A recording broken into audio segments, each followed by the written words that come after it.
भारत का पहला 3D printed डाकघर बेंगलुरु में बनाया जा रहा है। इस डाकघर का निर्माण 30 दिनों के भीतर पूरा होने की उम्मीद है।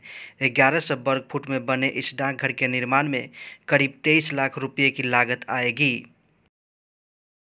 चीन ने H3N8 बर्ड फ्लू से दुनिया की पहली मानव मृत्यु का रिकॉर्ड बनाया है। विश्व स्वास्थ्य संगठन WHO ने बताया कि चीन के दक्षिणी प्रांत ग्वांगडोंग की एक महिला की बर्ड फ्लू के एक दुर्लभ तनाव से मृत्यु हो गई है, जो आमतौर पर मनुष्यों में नहीं पाया जाता है।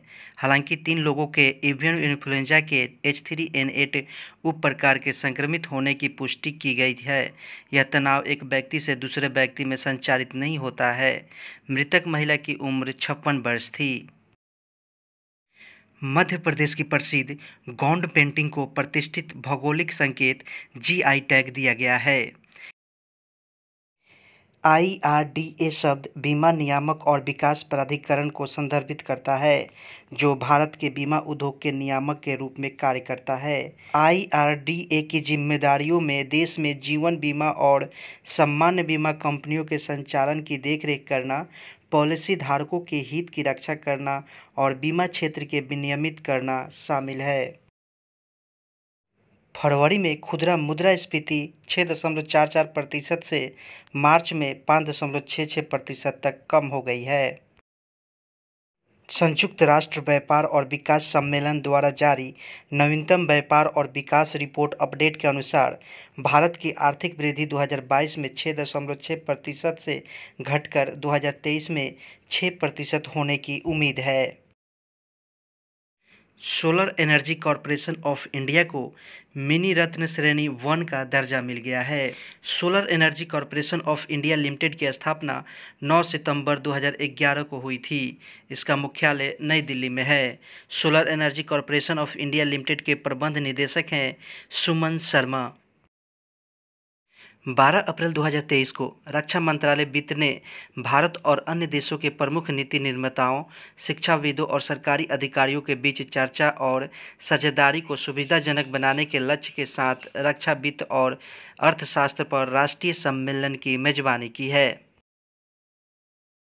दुनिया के सबसे आपराधिक देशों की सूची में भारत अमेरिका ब्रिटेन से पीछे 77वें स्थान पर है। सांख्यिकी की दुनिया ने दुनिया के सबसे आपराधिक देशों की रैंकिंग साझा की है। सूची में वेनेजुएला को शीर्ष स्थान दिया गया है। इसके बाद पपुआ न्यू गिनी दूसरे स्थान पर, अफगानिस्तान को तीसरे स्थान पर, दक्षिण अफ्रीका चौथे स्थान पर, होंडुरास 5वें स्थान दिया गया है। आपराधिक रैंकिंग देशों में भारत 77वें पायदान पर है, जबकि अमेरिका और ब्रिटेन भारत से आगे हैं। फ्रीडम हाउस इंडेक्स में तिब्बत को दुनिया का सबसे कम आज़ाद देश का दर्जा दिया गया है। 9 मार्च को फ्रीडम हाउस द्वारा freedom in the world 2023 report जारी की गई, जिसमें तिब्बत और दक्षिण सूडान और सीरिया को दुनिया में कम से कम मुक्त देशों के रूप में पहचाना गया है।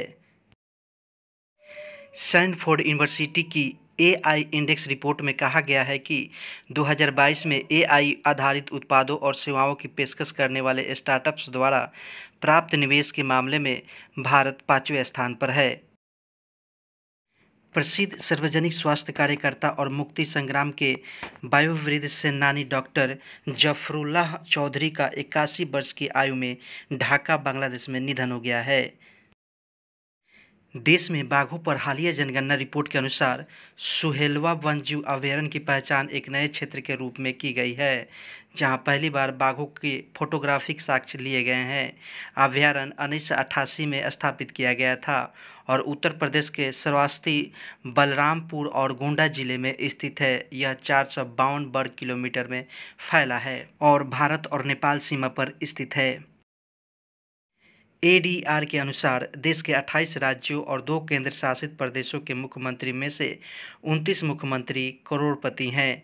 इनमें से आंध्र प्रदेश के जगनमोहन रेड्डी 510 करोड़ के साथ पहले स्थान पर हैं। अरुणाचल प्रदेश के पेमा खांडू 163 करोड़ के साथ दूसरे स्थान पर और उड़ीसा के नवीन पटनायक 63 करोड़ के साथ तीसरे स्थान पर हैं। पश्चिम बंगाल के मुख्यमंत्री ममता बनर्जी 15 लाख रुपये के साथ सबसे नीचे हैं। कोरियाई संबंधी व्यवसायों का समर्थन करने के लिए HDFC बैंक ने कोरिया के निर्यात आयात बैंक के साथ $300 मिलियन क्रेडिट समझौते पर हस्ताक्षर कर लिए हैं। प्रधानमंत्री नरेंद्र मोदी ने वीडियो कॉन्फ्रेंसिंग के जरिए राजस्थान की पहली वंदे भारत एक्सप्रेस ट्रेन की शुरुआत की, जो देश की ऐसी 15वीं ट्रेन है। केनरा बैंक और एनपीसीआई ने ओमान में भारतीयों के लिए क्रॉस बॉर्डर बिल भुगतान सेवा शुरू की है। भारतीय रिजर्व बैंक आरबीआई ने ग्रीन डिपॉजिट की स्वीकृति के संबंध में बैंकों और गैर बैंकिंग वित्तीय कंपनी एनबीएफसी के लिए व्यापक निर्देश जारी किए हैं। राष्ट्रीय परीक्षण एजेंसी एनटीए ने 13 अप्रैल 2023 को यूजीसी नेट परिणाम 2023 की घोषणा कर दी है।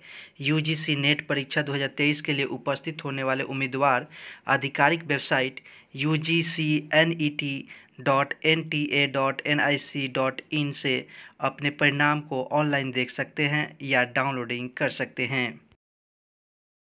छपरा में 3 एएसआई समेत 5 पुलिसकर्मी बर्खास्त कर दिए गए हैं। शराब और बालू माफिया से साठगांठ के आरोप है। बताया जा रहा है कि बर्खास्त हुए 4 पुलिसकर्मियों पर बालू एवं शराब माफिया से अवैध वसूली के आरोप लगे थे। वे माफिया के ट्रकों से अवैध वसूली करते थे। उन पर रिश्वत लेने के आरोप हैं। हर साल 14 अप्रैल को बाबा साहब भीमराव अंबेडकर की जयंती मनाई जाती है। भीमराव अंबेडकर की जन्म 14 अप्रैल 1891 को हुई थी और इनकी मृत्यु 6 दिसंबर 1956 को हो गई थी। 15 अप्रैल को वर्ल्ड आर्ट डे मनाया जाता है। लालू प्रसाद यादव 13 अप्रैल को स्वास्थ्य जांच के लिए दिल्ली से सिंगापुर जाने वाले थे, लेकिन अब वे अगले महीने सिंगापुर जाएंगे। सुप्रीम कोर्ट ने गुरुवार को कर्नाटक सरकार से कहा कि राज्य में मुसलमानों के लिए 4% कोटा खत्म करने के उसके आदेश को पढ़ने से ऐसा प्रतीत होता है कि प्रथम दृष्टया इसकी निर्णय लेने की प्रक्रिया की नींव अत्यधिक अस्थिर और त्रुटिपूर्ण है। एल गुलाम रसूल और अंजुमन ए इस्लाम द्वारा सरकारी आदेश को चुनौती देने वाली रिट याचिका पर सुनवाई कर रही 2 जजों की बेंच की अध्यक्षता कर रहे न्यायमूर्ति के.एम. जोसेफ ने इसे रेखांकित किया है। राज्य ने जोर देकर कहा है कि संविधान धर्म के आधार पर आरक्षण की अनुमति नहीं देता है। छपरा जिले में पीएनबी बैंक में 12 लाख रुपए की लूट को आरोपियों ने अंजाम दिया है। लूट के दौरान अपराधियों ने गार्ड को गोली मार दी और जिसमें होमगार्ड के एक जवान की मौके पर ही मौत हो गई। वहीं दूसरे की हालत गंभीर है, जिसे पटना रेफर कर दिया गया है। इलाज के दौरान होमगार्ड की मौत हो गई। लूट की इस घटना के बाद इलाके में सनसनी फैल गई है। पुलिस मौके पर पहुंचकर जांच शुरू कर दी है। बिहार के वैशाली जिले में भीम आर्मी के नेता राकेश पासवान को गोली मारकर हत्या कर दी गई है। नई शिक्षक नियमावली का विरोध, शिक्षक संघों ने जातीय जनगणना के बहिष्कार की भी धमकी दी है। सरकार को 24 घंटे का अल्टीमेटम दिया है। प्रदेश अध्यक्ष बंशीधर ब्रजवासी ने कहा कि 24 घंटे में सरकार बिना शर्त 4 लाख शिक्षकों को राजकर्मी का दर्जा एवं सम्मान काम के लिए समान वेतन लागू करे, अन्यथा आंदोलन को और तेज कर दिया जाएगा।